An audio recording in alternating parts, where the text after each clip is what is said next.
Buenas tardes, ¿se escucha bien? ¿Sí? ¿Me escuchan bien? Ya, perfecto. La verdad es que la temática que he propuesto es bastante, o sea, puede generar mucha especulación, ¿cierto?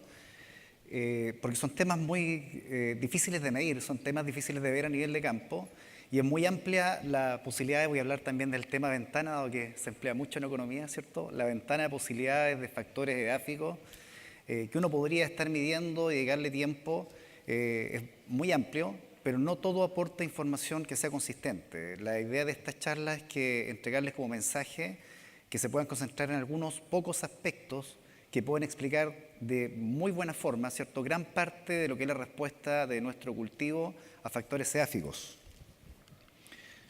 Bueno, aquí para mostrar algunos de los problemas que uno encuentra en los huertos del país. Regularmente cuando uno quiere elegir un suelo para plantar, ¿cierto?, y en este caso el nogal, por eso muestro la primera foto que está acá, porque aquí no hay nogal, ¿cierto?, pero puede ser un suelo que perfectamente podríamos emplear para el cultivo. Si uno comete el error de solamente caminarlo, recorrerlo por arriba, nunca vamos a observar estos problemas. O sea, lo primero, algo que es muy básico, la calicata, ¿ya? Vamos estudiando el suelo y vamos observando algunas dificultades, ¿cierto? Aquí se ve claramente la napa freática, hay suelos con mayor limitaciones como los que tenemos en la zona centro-sur y sur principalmente, donde también está creciendo el cultivo, que finalmente derivan en esto, el exceso de humedad en la planta, y que muchas veces no tiene nada que ver con el riego, con el mal riego. A veces tiene que ver con propiedades naturales del suelo, con aportes nativos de agua, por darle algún nombre, y que se van a traducir en la asfixia. Y lo que ustedes ven acá, que lo podrían confundir con distintas sintomatologías de distintos problemas, no es nada más que exceso de humedad. Luego, cuando nuestro cultivo se está desarrollando en el suelo, nosotros vamos a observar, si somos cuidadosos, que la arquitectura de la raíz puede ir variando, se va a ir modificando en función de cuál sea la matriz de suelo en la cual está creciendo. Y van a encontrar que en arenas gruesas la raíz es mucho más alargada, quizás más fasciculada, con menos ramificación lateral. En cambio, arenas más finas, les voy a mostrar los tipos de suelos también, las raíces van a estar más concentradas, con sus pelos radiculares, ¿cierto?, más cercanos, con más puntos de intercepción inclusive. Y todo esto se va a traducir en diferentes respuestas de potencial productivo, diferente condición de crecimiento, diferente condición también de llenado. Y así vamos observando diferencias entre el patrón de crecimiento de la raíz. Piense que es el mismo porte injerto, es el mismo porte injerto. Si habláramos de manzano o de cerezo, ahí tenemos un abanico de posibilidades, pero aquí estamos hablando del mismo porte injerto, que se manifiesta de manera distinta en los distintos tipos de suelo. En un suelo franco, por ejemplo, sobre el lecho de río, cambia también esta estructura de la raíz, cambia la posibilidad de ir capturando el agua y el oxígeno desde el suelo, sobre todo el oxígeno, algo que nosotros le hemos perdido la atención. Siempre nos preocupamos de que la planta extraiga los nutrientes necesarios, ¿cierto? Y fertilizamos y volvemos a fertilizar y sobrefertilizamos, y se nos olvida lo más importante: la planta respira a través de la raíz, requiere consumir oxígeno. Estamos hablando de una especie que es extremadamente sensible a la asfixia radicular, y por ahí parten los problemas. Entonces, cuando nosotros regamos, el objetivo de regar es oxigenar adecuadamente. Tiene que haber oxígeno para que haya metabolismo. Sin oxígeno, la planta no respira. Bueno, si no hay oxígeno, no hay metabolismo. Sin respiración, no hay gasto energético. Está fallando, parece, un poco el equipo. Bueno, piensen que es una especie que produce aceite. ¿Saben el costo energético de llegar a producir desde un azúcar simple hasta el camino final, que es el aceite? Es altísimo. Por eso que si ustedes comparan el rendimiento de un nogal, por ejemplo, y me voy al otro extremo, con el rendimiento del maíz, que son azúcares bastante simples, no hay comparación. Producir aceite es muy caro en términos de energía o de metabolismo. Bueno, vámonos a otro extremo, ya un suelo un poquito más franco-arcilloso, con algunas limitaciones mecánicas, que luego se las voy a mencionar cuáles son, y nosotros observamos arriba esto. Esa es la expresión de la planta. La planta le está mostrando, le está dando señales que está creciendo en un ambiente que no es el favorable, ¿ya? Y cuando esto ya ocurre en un huerto adulto, es muy difícil revertirlo. Podemos ayudar a que el problema no se siga agravando, pero resolverlo para que sea un cultivo totalmente normal es bastante difícil. Por eso es que lo ideal es que uno vaya trabajando esto desde el inicio. Entonces nos vamos a enfocar en problemas físicos de suelo.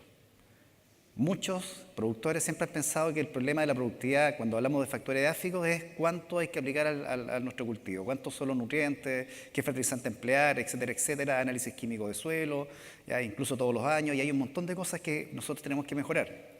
Lo principal, si queremos darle potencial productivo a nuestro huerto, es lo siguiente.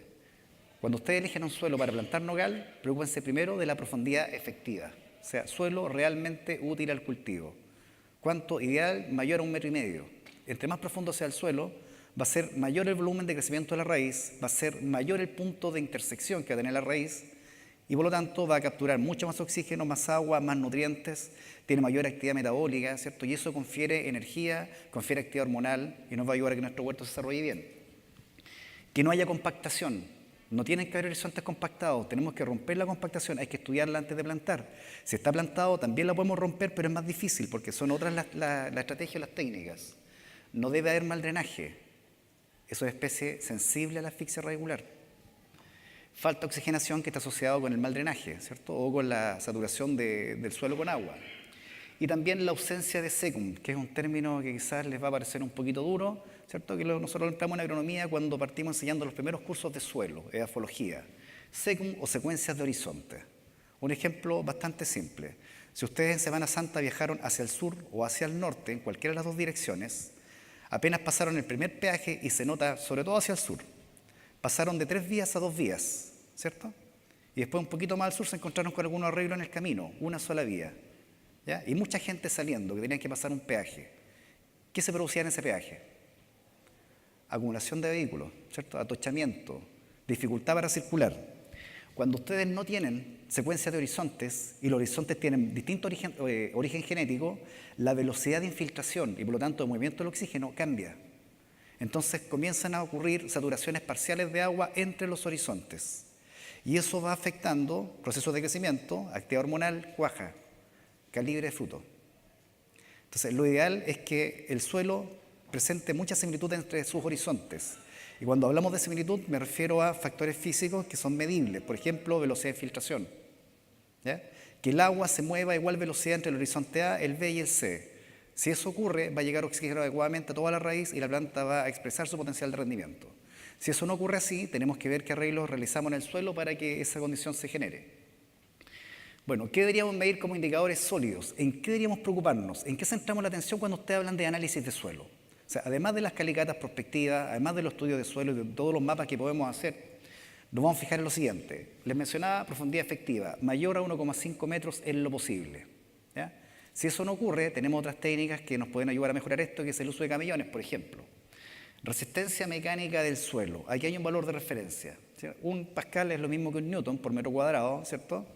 Pero esta resistencia mecánica que se mide, hay equipos que pueden medir la resistencia mecánica, debe ser en todos los casos menor a 2.500 kilopascales. Cuando ya es mayor a 5.000, las raíces no crecen, de ninguna especie. Porque esto hay que objetivizarlo, tenemos que medir, ¿ya? Aquí el olfatómetro ya no nos va a funcionar. No es que sí, yo creo que puede servir, porque hemos visto muchos huertos que están más plantados, y no solamente nogal. ¿Ya? O sea, cuando uno sitúa una especie frutal en algún sitio, hay que hacer estudio edáfico, además de los climáticos. Macroporosidad, que se refiere al agua que se pierde en las primeras 24 horas de drenaje de un suelo saturado, que es el agua que está asociada a los poros grandes, donde va a circular el oxígeno con mucha facilidad. En todos los casos debe ser mayor al 10%. ¿Ya? Si eso no ocurre, tenemos que tratar de conferir al suelo esta característica realizando algunas prácticas de manejo. Velocidad de infiltración en suelo saturado se suele medir regularmente, que debe ser siempre mayor a 2 centímetros por hora.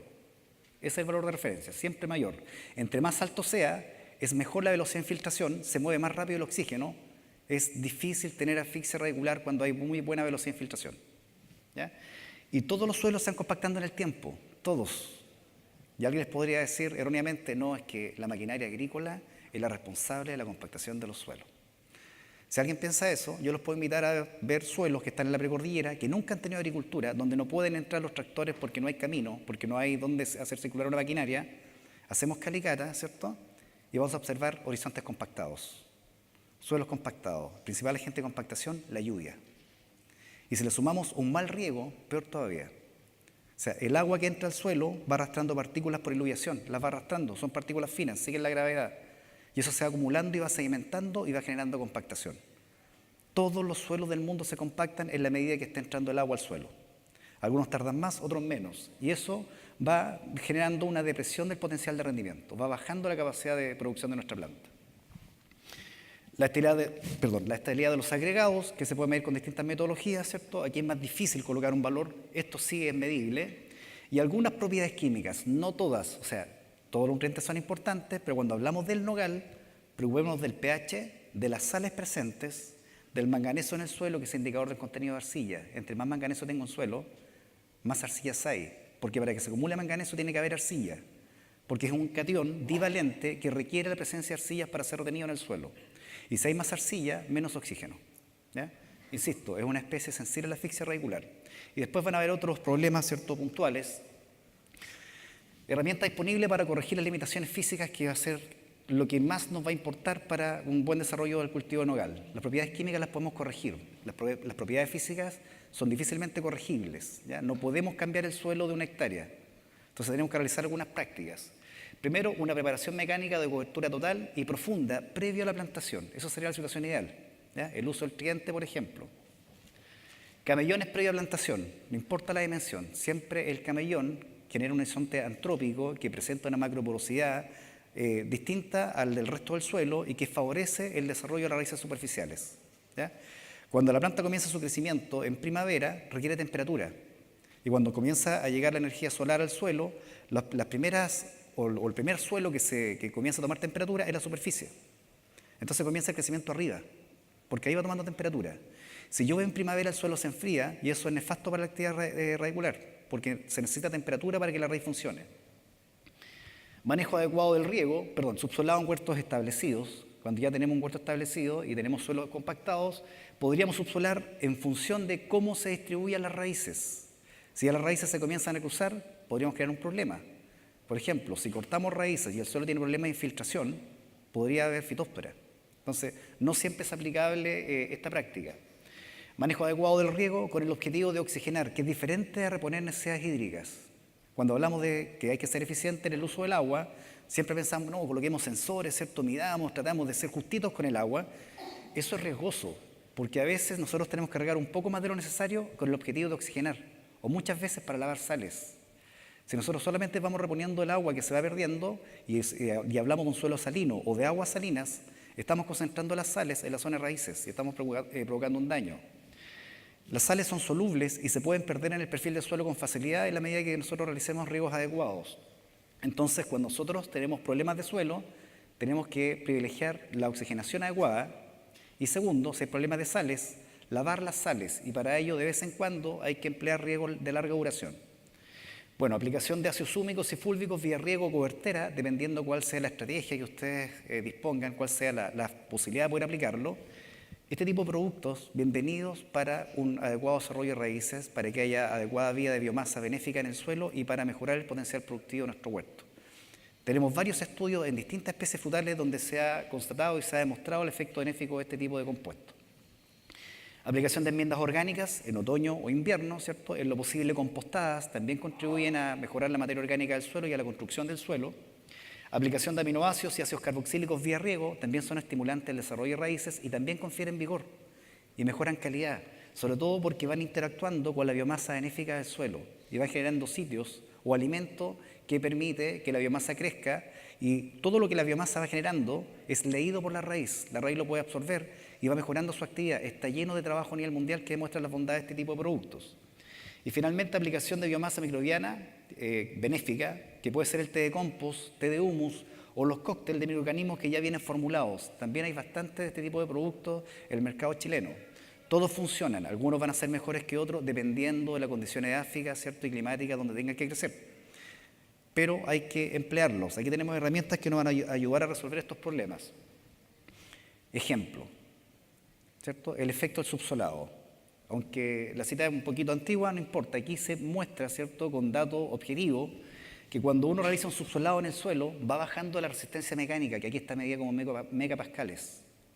Si baja la resistencia mecánica o impedancia mecánica, la raíz facilita su desarrollo en el suelo, y entonces la planta gasta menos energía en el crecimiento de raíces y concentra la energía en el crecimiento aéreo y en la fructificación.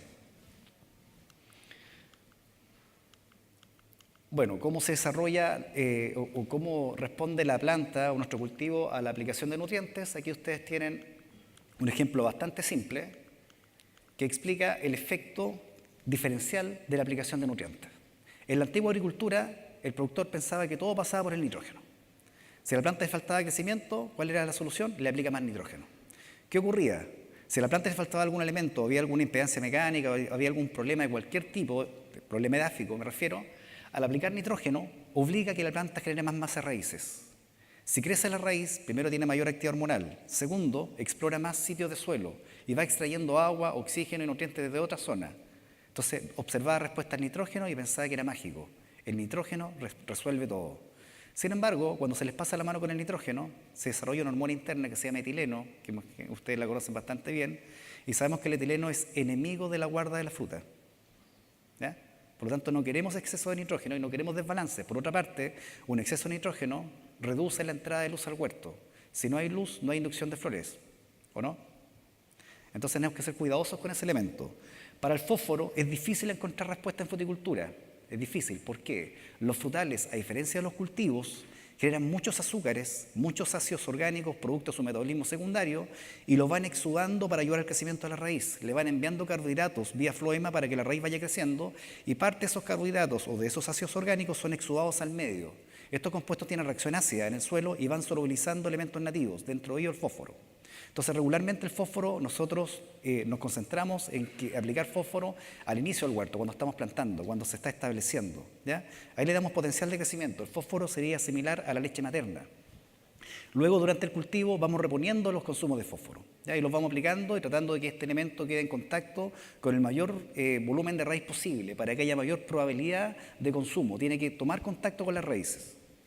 Luego el potasio, un elemento altamente extraído por el nogal, y hay muchas respuestas. De hecho, hay huertos de nogales donde podemos llegar a 400 kilos de potasio por hectárea, ¿ya? No de fertilizante, de potasio, unidades de K2O. Incluso mayores si son suelos pobres en potasio y huertos con alto rendimiento. Después, la aplicación de los demás elementos, que tiene leves mejoras, sobre todo en la zona central. Pero si ustedes se cambian hacia la zona sur de Chile, me refiero de la octava región hacia el sur, y plantan nogales, van a encontrar suelos pobres en calcio y en magnesio. Y esta es una especie que consume mucho calcio y mucho magnesio. De hecho, la madera, todas las especies que forman madera, uno de los principales elementos extraídos es el calcio. Entonces se debe aplicar calcio a través del encalado, ¿cierto?, de las enmiendas calcáreas, dependiendo cuál sea el pH del suelo. Y la fertilización completa, que involucra la aplicación de microelementos dependiendo cuál sea la zona, y se pueden aplicar vía foliar, que son mucho más eficientes. Entonces, todo esto que está acá es un poquito complejo, ¿cierto? O sea, es simple de enfocar, pero un poquito complejo en el sentido que no hay fórmulas repetibles. Aquí no hay receta.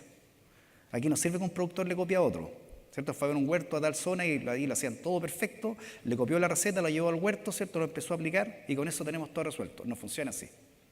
Cada huerto es una situación especial. Es un individuo que requiere una dieta diferente. Bueno, elementos principalmente absorbidos por el nogal. Si nosotros hacemos un comparativo y eso fuera el nitrógeno, que es lo más conocido en la agricultura, el potasio lo supera en extracción. La cantidad de potasio que está en un huerto en plena producción es mayor que la cantidad de nitrógeno. Y en tercer lugar, si le preguntáramos a cualquier productor, nos diría el fósforo. Siempre nos hablaron del NPK. No, el calcio. La extracción de calcio por el huerto de nogal es similar o muy parecido a lo que extrae el nitrógeno. Y después por debajo están las extracciones cuantitativas de los demás elementos, ¿ya?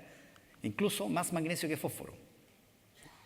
Esa es más o menos la dieta, ese es el consumo relativo. Bueno, luego hacemos nosotros nuestro análisis de suelo, ¿ya? Y aquí coloco un ejemplo simple. Piensen que la línea punteada es el nivel adecuado, ¿cierto?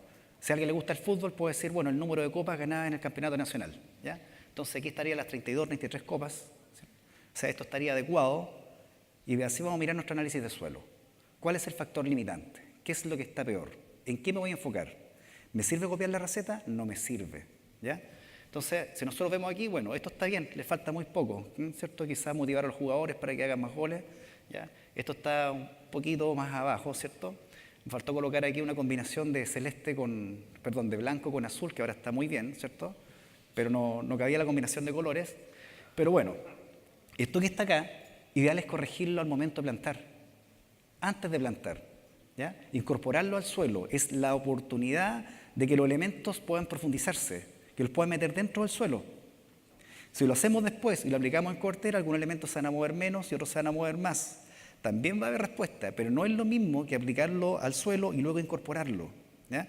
O O sea, ideal al partir. Entonces, nuestro objetivo va a ser que con el tiempo nuestros factores limitantes dejen de ser limitantes y con eso lo que ustedes van a conseguir es lo siguiente, que la planta gaste menos energía en buscar los nutrientes que le faltan. Y al gastar menos energía, la energía se concentra en crecimiento aéreo. ¿Ya? Insisto, es una especie que produce aceite. Es muy caro producir aceite. Entonces a esto le llamamos fertilización de corrección. Si el suelo ya está corregido, de ahí en adelante es más fácil. Porque el otro año calculamos cuál fue el consumo de cada nutriente, o sea, cuánto nos está prestando el suelo, y nosotros se lo vamos a devolver con la fertilización. ¿Ya? Le vamos a devolver el consumo. O sea, si el suelo nos presta 100 o 50 o 200, le van a devolver la misma cantidad, no el doble, por favor, no el doble. Ya sea alguien dice, no, es que el huerto nogal me dijeron que consumía 200 kilos de nitrógeno, pero como se pierde la mitad por eficiencia, eso es un concepto errado. Le van a aplicar 400, van a contaminar el ambiente, van a contaminar las napas freáticas, ¿cierto? Van a generar algunos desbalances de crecimiento, quizás menor inducción de flores, quizás menos vida post cosecha de la fruta, y además, si le aplican trazabilidad y estudian lo que están haciendo como productores, ¿cierto? Van a ser productores no deseados, porque no están cuidando el medio ambiente. Y el nitrógeno es uno de los principales enemigos del medio ambiente cuando hablamos de manejo de nutrientes. Bueno, eso sería nuestra fertilización de producción, ¿cierto? El esquema es simple. Después le muestro una tabla de referencia. De referencia, no es la verdad absoluta. Es lo que hemos observado en huertos productivos, ¿cierto? Que tienen bastante potencial de rendimiento, como propiedades químicas. Incluso yo he separado esto en tamaño de partículas. Suelos más arcillosos, suelos más arenosos. Aquí están las principales propiedades químicas que se tienen que analizar. ¿Y en qué nos vamos a enfocar? Principalmente en el pH. El pH es el índice de disponibilidad de nutrientes. Si nosotros tenemos un suelo muy fértil en nutrientes, pero un pH 9, ¿cierto? Estoy inventando un valor, a pesar que hay suelos de Chile que tienen ese valor de pH, o un pH 5, que también hay suelos de Chile que tienen ese valor, esto que está acá sería una mentira. ¿Ya? Porque los métodos para analizar cada elemento son distintos, son diferentes. Es como que ustedes, por ejemplo, se compren un Mercedes-Benz último modelo y no tengan un chofer con la experticia suficiente para poder conducir ese vehículo. ¿Ya? Esto está analizado por separado, son distintos métodos. Si nosotros queremos creerle al resultado que nos entrega nuestro análisis de suelo, lo primero que vamos a medir es el pH. Si el pH está dentro de ese rango, significa que estos elementos que nos está entregando nuestro análisis químico de suelo, ¿cierto? Sí estarían disponibles para la planta. ¿Ya? De lo contrario, los podría invitar a ver algunos huertos que tienen pH 8,5 y que son ricos en magnesio, mucho magnesio para venderle a la empresa fertilizante, y presentan deficiencia de magnesio en las hojas. ¿Por qué? Porque si el pH es alto hay carbonatos y químicamente el magnesio se asocia y se vincula al carbonato muy fuertemente y no es liberado. Sin embargo, cuando esa muestra de suelo llega al laboratorio, nosotros usamos un extractante ácido que se llama acetato de amonio. Eso rompe cualquier carbonato y libera el magnesio y lo lee, lo recoge. ¿Ya? Y dice así, efectivamente el suelo tiene mucho magnesio y se los va a informar. Y luego ustedes van al huerto y encuentran la eficiencia y no entienden nada. Otra cosa importante, cuidado a dónde envían sus muestras. En Chile hay más de 20 laboratorios que pueden hacer análisis, pero son menos de 5 los que califican anualmente en todos los analitos. Menos de 5. ¿Ya? Los laboratorios anualmente se están chequeando. Hay una Comisión Nacional de Acreditación, que es la que evalúa la calidad de análisis de los laboratorios. Y entre esos menos de 5, 2 son de INEA. Uno es INEA La Platina y el otro es INEA Quilamapo, que está en Chillán. Ahí todos los analitos certifican con toda la metodología. Entonces, cuando usted envía sus muestras a algún laboratorio, piden el certificado de acreditación. Y fíjense para qué están acreditados, ¿ya? Para que el resultado que le están entregando sea confiable. Bueno, otra cosa importante en el nogal, el boro, que no pase de ese valor en suelo de textura gruesa o de este valor en suelo de textura más fina, que no pase de 2 partes por millón. De lo contrario, entramos en el problema de la toxicidad por boro, y el nogal, junto con el kiwi, son los 2 frutales más sensibles al boro. Bueno, si hay que cambiar el pH, ya sea subirlo o bajarlo, dependiendo del pH que tenga el suelo, va a cambiar la disponibilidad de los elementos. Entonces hay que ser cuidadoso, porque no solamente cambia el pH, va a cambiar la biodisponibilidad de los nutrientes. Ejemplo, si nosotros escalamos un huerto, va subiendo el pH, aquí está la dosis creciente de cal, sube el pH, pero también está subiendo el nitrógeno, que antes no parecía, ¿cierto? Podría haber sido pobre en nitrógeno. Eso es por mostrar un ejemplo. Tengo varios estudios de este tipo. ¿Por qué sube el nitrógeno? Porque al subir el pH del suelo se favorece el desarrollo de las bacterias, de todas las bacterias, tanto las benéficas como también las dañinas. ¿Ya? Entonces, dentro de las bacterias benéficas actúan las bacterias de la mineralización, atacan la materia orgánica y van liberando nitrógeno, que no estaba considerado, que por lo tanto lo podríamos descontar de nuestro programa de fertilización. Si queremos hacer la dieta de nuestro huerto, o sea, lo correcto sería que nosotros tomáramos árboles de nogales de distintas edades, ¿cierto? Ojalá distintas variedades y en distintas zonas, las fuéramos sacando del campo, fuéramos separando las estructuras, la fruta, la hoja, la madera, la raíz, etcétera, y fuéramos determinando la producción tanto de peso seco como también de nutrientes. Hiciéramos la sumatoria y con ellos nosotros nos acercáramos a la ganancia anual de nutrientes para poder formular una dieta que se parezca más a la condición de necesidad real. Ejemplo, este estudio lo hicimos tiempo atrás junto con Vittorio, ¿cierto?, que nos muestra una aproximación, porque es imposible tener el control de todas las variables, tendríamos que trabajar en hidroponía. Imagínense un huerto de nogal de 12 años en un medio hidropónico. Díganme si lo han visto en el mundo. ¿De qué tamaño tendría que ser el recipiente para poder manejarlo en hidroponía? ¿Ya? Porque en hidroponía ahí tienen un acceso exacto a la cantidad de nutrientes que consume una planta.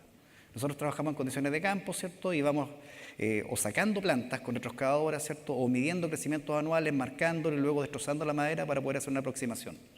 Entonces aquí tenemos la extracción estimada en kilos por árbol, ¿cierto? Y en kilos por hectárea para un marco de 5x7. Si ustedes observan, principales elementos extraídos, el calcio, el potasio, el nitrógeno. Y aquí a algún productor le podría gustar esa cifra y podría decir, bueno, si extrae 320 kilos de nitrógeno por hectárea, ¿será esa la cantidad a aplicar? Por ningún motivo. En mi experiencia, lo que he visto en huertos productivos de nogales, ¿cierto?, cuando nosotros hacemos la recomendación y hacemos seguimiento, la dosis máxima de nitrógeno que le asegura a usted una buena productividad, ¿cierto?, y también calidad de fruta, son del orden de 220 kilos por hectárea. Y lo mínimo del orden de 150. Me refiero a huertos en producción, ¿ya? Cantidades mayores que eso le pueden traer algún inconveniente, entonces hay que ser cuidadoso. Y muchas veces nosotros medimos en el corto plazo, no se apliqué y no pasó nada. Pero esto va generando una memoria, va quedando en el suelo y en el sistema planta o el sistema suelo-planta, entonces nos puede afectar las temporadas siguientes. En cambio, en el potasio, como les mencionaba anteriormente, a veces las cantidades que hay que emplear en huertos productivos de alto rendimiento pueden llegar incluso a ser 400 kilos por hectárea si el suelo es pobre en potasio. Bueno, y los repartos. Si nosotros vamos rompiendo la plantita, la vamos estudiando con detalle y vamos viendo elemento por elemento, acá está el nitrógeno, el fósforo, el potasio, ¿cierto?, el calcio, ustedes van a ver que el nitrógeno es principalmente crecimiento vegetativo. Crecimiento vegetativo, madera. ¿Cuánto se va a la fruta? El 20% de toda la extracción anual.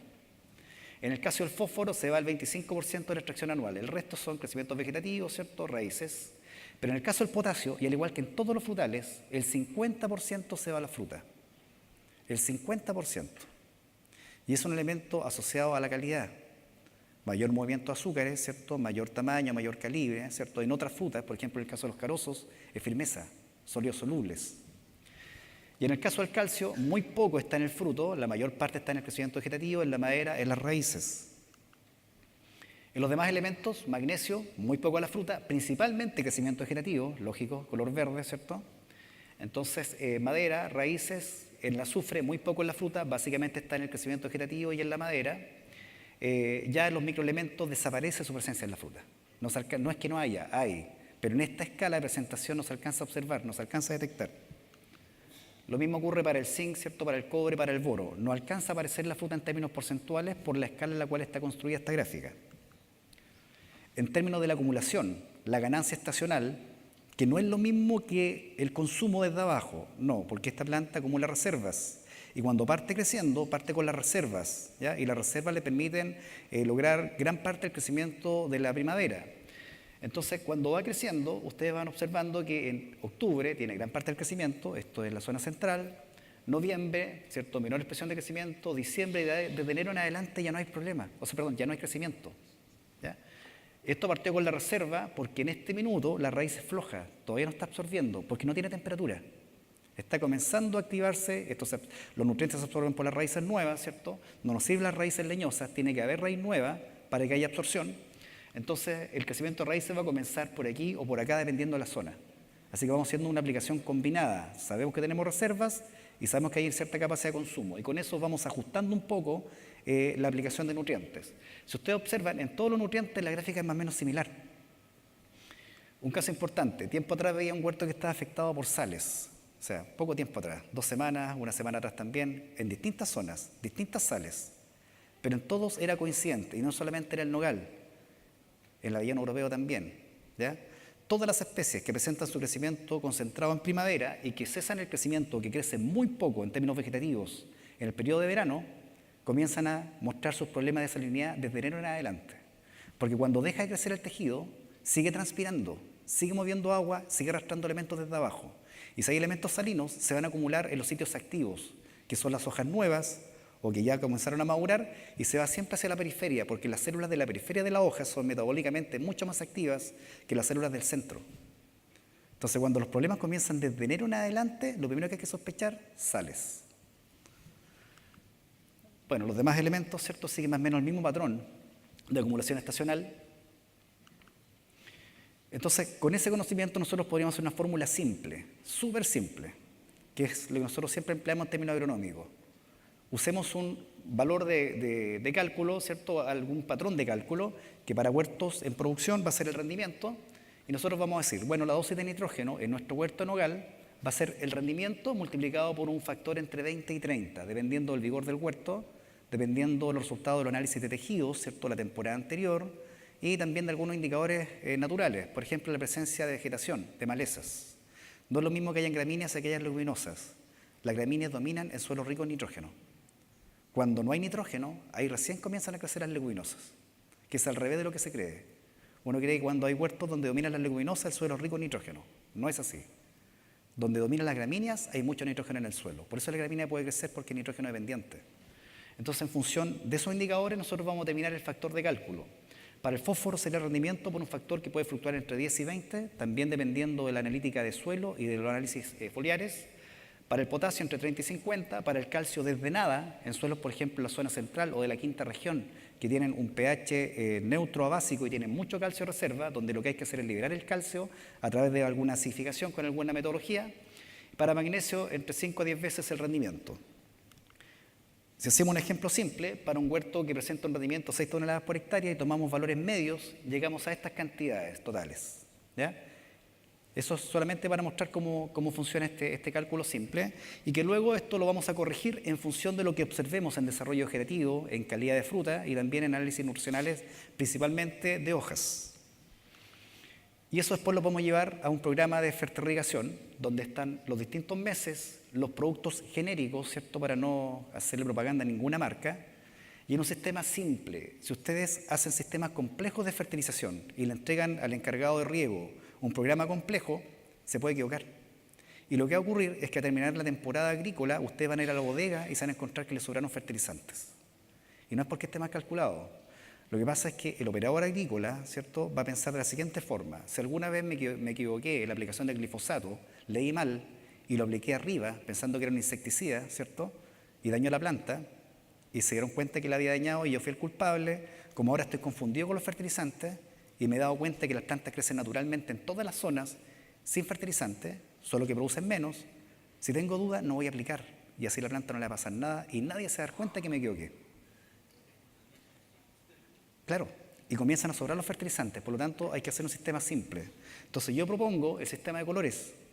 Usted hace una tablita de este tipo y le colocan abajo al pie de página productos, no importa el nombre, de color diferente no se pueden mezclar y se deben aplicar en riegos separados. Entre más simple lo hagan, más funcional va a ser el sistema, ¿ya? Aquí hay que pensar en simple. Si usted lo hace muy complejo, le dice, no, usted no puede mezclar el ácido fosfórico con el sulfato de hierro, porque se genera una reacción química, ¿cierto? Y la constante de equilibrio se eleva, qué sé yo, y se forma fosfato de hierro y precipita. En la segunda reacción ya el tipo lo dejó de escuchar. Aquí hay que hacerlo en simple, a prueba de errores.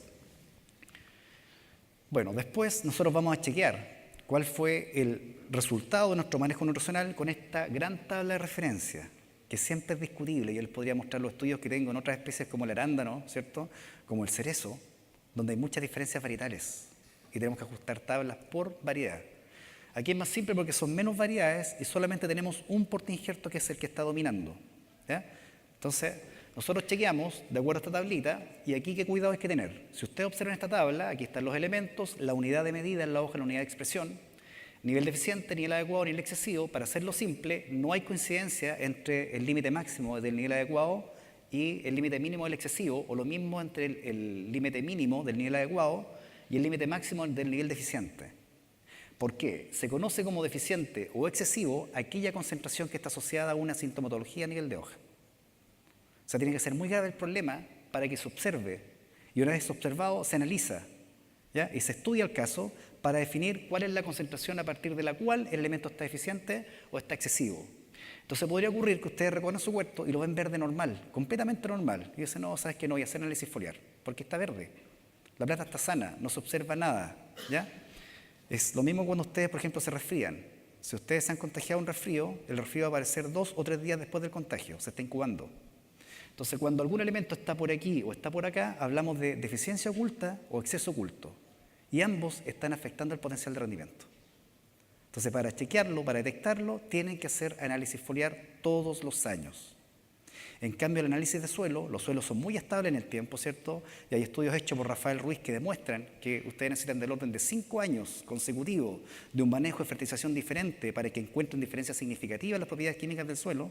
Los suelos cambian muy lentamente. Ustedes podrían tomar muestras de suelo cada 5 años para encontrar diferencias que sean notorias, ¿ya? Y si están un poquito más preocupados, bueno, cada 3 años, ¿ya? Pero cuando hablamos de análisis foliar, todos los años. Esta solución puede ir variando anualmente en función de múltiples factores. Solo para ver algunos problemas, ¿cierto? Estas fotografías no son de ninguno de los huertos de ustedes, porque yo pegué el listado de asistentes, ¿cierto?, para descartar las fotos. Entonces, son de otros productores, ¿cierto?, que no vinieron a este seminario. Bueno, la deficiencia de magnesio es más común de lo que se cree. Insisto, ustedes pueden tener un análisis de suelo que le indica que hay 3 centimoles de magnesio, yo sé que no manejan las cifras, pero es una cantidad enorme de magnesio, ¿ya? Pero si el pH es mayor a 7,5, van a haber deficiencia de magnesio, porque no está libre, porque el pH es el indicador de si está disponible o no, ¿ya? Y así parte, y si no hay magnesio, hay menos clorofila, menos fotosíntesis, menos producción primaria, por lo tanto, ¿qué van a esperar del rendimiento? Que sea menor, y además que se le afecte el calibre. Y aquí cuando ya es severo, ¿ya? Incluso se empieza a secar la hoja. ¿Por qué? Si no hay clorofila, la hoja no puede procesar la luz. Por lo tanto, una hoja deficiente en magnesio, cuando le llega la luz, es equivalente a colocar una lupa. Comenzarían a quemar el tejido. No puede transformar energía luminosa en energía química. Le sobra la luz y los tejidos son fotosensibles. Toxicidad por exceso de sales. Aquí hay varias sales involucradas, ¿cierto? Y ustedes comienzan a observar, primero, que se pierde el color verde, ¿ya? Se aumentan las sales, se desintegran los tejidos, se pierde la estabilidad de los tejidos. Y luego comienza a senecer desde el tejido metabólicamente más activo, que es el que está en la periferia, es el que tiene mayor gasto energético. Por lo tanto, es el primero que hay que eliminar, ¿ya? Por eso se empieza a quemar el borde, ¿ya? Entonces aquí vemos la toxicidad por sales, toxicidad por cloruros, que es mucho más notoria, todo el borde de la hoja quemada, ¿cierto? Y si hay cloro o en el agua o en el suelo, bienvenidos los riegos largos. El cloro es muy fácil de lavar, pero requieren riegos largos. Si trabajan con riegos controlados, están dejando el cloro en contacto con la raíz. Aquí hay más imágenes, ¿cierto?, de la toxicidad por cloruro. Entonces, importante el análisis de agua, no lo mencioné acá, pero el análisis de agua, ¿cierto?, del agua de riego, no es lo mismo un agua de riego por canal, ¿cierto?, que de un pozo profundo. Y hay que estar muestreando las aguas al menos cada 2 meses durante el periodo de riego, porque van cambiando sus propiedades químicas a través del tiempo. El exceso de humedad, que alguien podría decir, oye, pero esto igual que la eficiencia de magnesio. Sí, se puede parecer, pero hay que mirar abajo. Estamos mirando el suelo, ¿ya? Si hay exceso de humedad, la planta no puede absorber oxígeno. Un ejemplo súper simple que tengo patentados, ¿cierto? Tengo patentado este ejemplo en toda la Escuela de Agronomía de Chile. Cuando ustedes tengan sed, si quieren tomar agüita, metan la cabeza dentro de un balde con agua, pero metan unos 5 minutos. ¿Cuánta agua podrían beber? Nada, no hay oxígeno. Para que la planta consuma el agua del suelo, tiene que haber oxígeno, si no, no hay metabolismo. Entonces no puede ocupar el agua que está absorbiendo. Entonces se observa una deshidratación de los tejidos. ¿Y por qué parte por el borde? Insisto, son las células metabólicamente mucho más activas. Por ahí parte la deshidratación, ¿ya? Y luego avanza de forma regresiva hasta el centro, porque esta es la nervadura central. Esta nervadura tiene mayor flujo, ¿cierto?, o mayor tasa de movimiento de agua vía xilema y vía floema. En cambio, las de la periferia son más delgaditas. Por ahí parte el problema. Incluso cuando ya hay exceso de humedad, como no puede ocupar bien la luz, porque si no está absorbiendo agua, entonces no ocupa bien la luz, tenemos daño por sol. Derivó de un exceso de humedad. De hecho, dicho sea de paso, si ustedes aplican, por ejemplo, vía foliar, potasio y magnesio, disminuye el daño por sol, porque están obligando a que la planta consuma agua. el potasio la hidrata y el magnesio aumenta, por una parte, el contenido de clorofila y también la actividad enzimática. Entonces está ocupando mejor la luz, disminuye el daño por sol. Y aquí un exceso de humedad ya un poquito más severo, más grave, ¿cierto? Ya la planta está marchita, pero no por falta de agua. O sea, a la planta le falta agua, efectivamente le falta agua, pero en el suelo le sobra el agua, lo que falta en el suelo es oxígeno. Toxicidad por boro. Hay algunos valles de Chile, por ejemplo la zona de Lampa, hay zonas que son altas en boro y se observa esta desintegración de la clorofila y aparecen los brotes nuevos y en primavera. Siempre que aparezca esto en primavera y que después comience a desaparecer porque se diluye, cuando aumenta el crecimiento de la planta se va diluyendo el problema. Como son microelementos, se comienza a ocupar en otro sitio y se va diluyendo. En cambio, cuando parte la brotación en primavera, aparece el problemita, ¿cierto? Y este albinismo que se observa a nivel de campo estaría producido por una toxicidad por boro mal identificada o mal confundida con la eficiencia de hierro. En cambio, la eficiencia de hierro se ve de esta forma en el huerto nogal. ¿Y dónde la van a observar? En suelos que tengan presencia de carbonatos, que regularmente es un pH mayor a 7,5. ¿Ya? Entre más carbonato tenga el suelo, hay mayor riesgo de toxicidad, de eficiencia de hierro, y lo tenemos que resolver o acidificando el suelo levemente o empleando fertilizantes de reacción ácida, además de aplicar quelatos de hierro vía foliar y en algunos casos vía suelo. Toxicidad por manganeso, que está asociado a suelos saturados. Cuando el suelo se satura, el manganeso es un dador de oxígeno, se reduce, se absorbe por la planta, se mueve vía xilema hacia los tejidos activos, que son las hojas, y se comienza a acumular en las células más activas. Y cuando se acumula el metal, ¿cierto? Se comienza a desintegrar el tejido y la planta trata de exudar el metal y se forman estas pequitas secas que están acá, propio de la toxicidad por manganeso, donde el manganeso no es el responsable. El problema es la saturación de suelo. Eso es lo que hay que resolver. Por lo tanto, si ustedes quieren evaluar si un huerto de nogales está siendo bien regado, el análisis foliar, fíjense en el manganeso. Ya niveles de manganeso sobre 300 partes por millón indican de que hay saturación de suelo en alguna parte del desarrollo del cultivo. Aplicaciones foliares en huerto adulto, que debería ser lo básico. El calcio, división celular, en floración. Zinc, ¿cierto? Actividad oxínica, boro, crecimiento del tubo polínico. Los elementos se consumen, se diluyen, hay que volver a aplicar. ¿Ya? Repetimos las aplicaciones. Lo que no pueden mezclar es el calcio con el boro, porque si toman productos simples y los mezclan, van a precipitar. Entonces, si quieren usar productos formulados que traigan calcio y boro, insisto, formulados, están hablando de complejos. El complejo es una molécula grande que expone ambos tipos de carga, positivas y negativas. Por lo tanto, en una zona puede unir al boro y en otra zona puede unir al calcio. La molécula es soluble en agua, pero los elementos entre sí nunca se van a conectar y pueden entrar perfectamente a través de la planta. Crecimiento de frutos, aminoácidos, porque estimulan lo que se llama la genómica y luego la proteómica de la planta, y la planta trabaja mucho más, hace trabajar más genes. ¿Ya? Lo mismo hacen las algas. Magnesio, actividad de clorofila, ¿cierto? Y potasio, hidratación. El potasio es un elemento que hidrata a la planta, la obliga a tomar más agua. Si una planta está estresada, apliquen potasio foliar. La planta se hidrata, al absorber agua, induce metabolismo y cuando comienza a trabajar se desestresa. El secreto para sacar a una planta del estrés es hacerla trabajar. Previa cosecha, potasio para el llenado de frutos. Post cosecha, ¿cierto? Que es muy corta en el caso del nogal, nosotros queremos aumentar las reservas para la siguiente temporada. Le aplicamos aminoácidos y algas, ¿cierto? Para que trabaje un poquito más, aumente la capacidad fotosintética, también nitrógeno y magnesio, en lo posible, porque queremos mayor actividad de clorofila, mayor producción y guarda de carbohidratos para la siguiente temporada. Remuneración de reservas, el boro, si nuestro huerto se pone un poquito flojo para botar la hoja porque el otoño viene un poquito averanado, la combinación de boro con molibdeno funciona bastante bien. ¿Por qué? Porque el boro mueve azúcares y el molibdeno trabaja en la reducción del nitrógeno libre. Toma los nitratos que están en la vacuola y lo van transformando en nitrógeno amídico y como aminoácido se mueve vía floema y se va hacia los sitios de reserva. Entonces con eso estamos adelantando un poco la senescencia del tejido. Y en condiciones de estrés, aminoácidos y algas las pueden ir rotando. ¿Ya? Todos estimulan una mayor actividad por la planta. En el caso de huertos nuevos, desde octubre a febrero, ustedes pueden ir aplicando semanalmente o cada 15 días aminoácidos, más zinc, más magnesio. Puede ser cada 7 días, cada 10 días, cada 15 días. Todo eso estimula actividad fotosintética y esa mezcla funciona bastante bien. De marzo a abril, potasio para hidratar. Porque aquí, por ejemplo, para hidratar y también para preparar la planta para la post cosecha, ¿cierto? Y para entrar en receso, porque el potasio es un elemento que va apretando a la planta. Entonces, cuando nosotros queremos que termine el crecimiento, aumentamos un poquito el potasio, ¿cierto? Y baja el potencial osmótico, o sea, tenemos menos agua libre dentro de la planta. Entonces, con eso la planta hace una mejor senescencia. Y en condiciones de estrés, aminoácidos o algas las pueden ir rotando, ¿cierto? Hay muchos productos en el mercado.